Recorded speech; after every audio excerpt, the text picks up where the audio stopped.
Now, as you may already know, the first day of the registration exercise across the country on Tuesday was characterized by delays, machine breakdowns, and zero regard for the COVID-19 protocols. Although the Electoral Commission admits a few challenges, it says the exercise was largely successful. We've heard from the Ghana Medical Association. We've also heard from CODEO, which is an observer group, on their own assessment. But what about the political parties? We've been joined by some representatives of the political party. First is the NPP, represented by its national organizer, Sami Ewuku. Many thanks for your time, Mr. Ewuku. So what's your initial assessment of this exercise? Well, a very good afternoon to all your cherished viewers. For us, yesterday being the first day, we expected that there will be some few teething problems, and this is not only limited to such an exercise. Any exercise with of such a national character, you're bound to have some few challenges from its beginning. So we didn't give up from day one, and we didn't give up on day one. We were across the country, our agents were all in place, also monitoring the exercise with their eagle eye, and recording every event that took place in the poll books that we've provided for all our agents across the country. Again, we also witnessed some few instances where people were not in face masks and they were turned away and they came back wearing face masks. Again, we also witnessed some few incidents of people not properly observing the social distance protocol. But that is more of attitude now when it comes to our people. But today, I've seen massive improvement. So I speak to you, Kokomo in the eastern region, part of the Kaplan North constituency. And I'm so impressed. Even though it's a village setting, the way they set up the place with proper social distancing and a queue for the elderly. I want to commend the authorities here.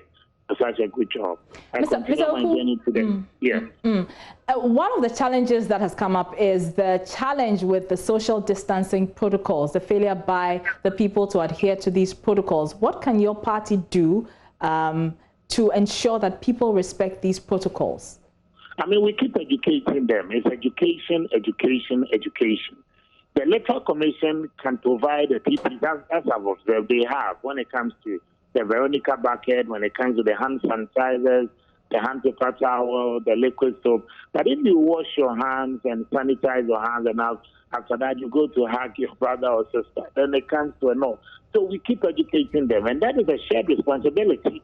It's not just a responsibility for the Electoral Commission, but the shared responsibility for us political parties, the Electoral Commission, you, the media, and also not focusing too much on the negativities, encouraging people and still educating them. For us, we believe that should be the focus, and not be playing the fear or pressing the fear button and escalating the fear-mongering approach. Well, speaking of the fear-mongering, I'm sure that you may be referring to what the Honourable Member for Asawasi Muntaka Mubarak may have said. But there have been accusations of some of your people busing people into, constituencies where they don't reside. How do you respond to that? For example, this morning, the NDC in the Ayawaso West Worgon constituency claims that the MP there, masterminded the busing of several people outside of the constituency. And we are hearing many more reports like this across the country. I'm not aware of this development. However, when you say that people don't reside there, is the person not ordinarily resident, as stated in the CI 136? Is that the position of the NDC? Their approaches to this matter. That is why I strongly disagree with the NDC's chief organizer, their national organizer, when he said he has given instructions to their party against to physically resist.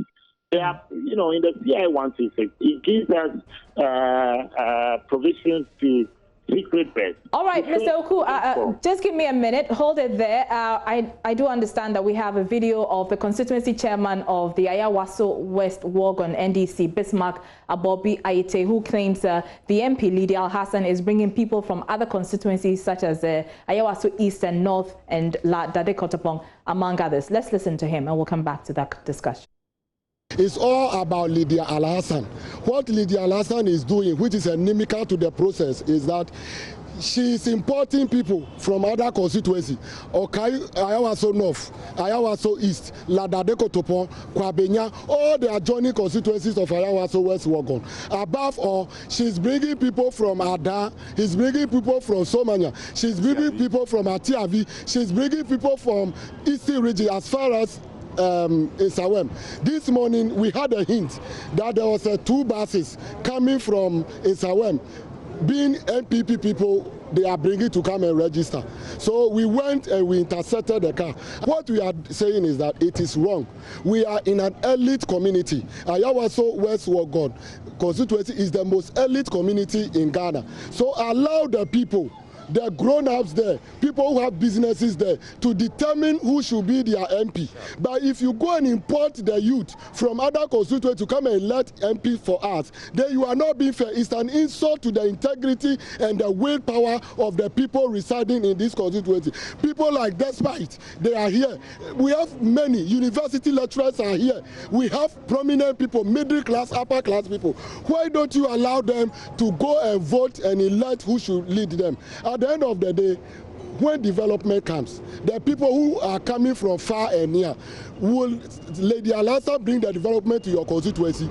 Please stay in your constituency and elect your own MP and make sure that the MP will go to parliament and bring goodies to your constituency. What you are doing is illegal, it's wrong, it doesn't fall within the remits of CI 126.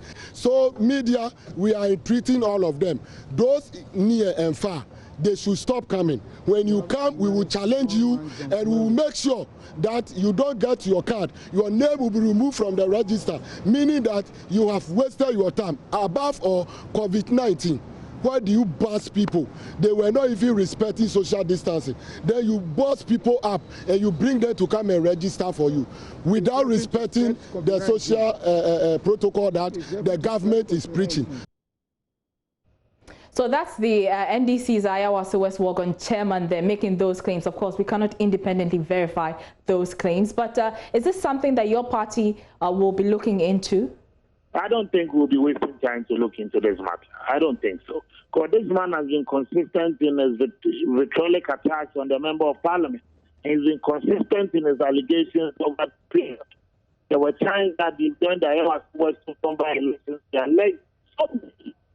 I don't think the MPP is going to waste time following those constituency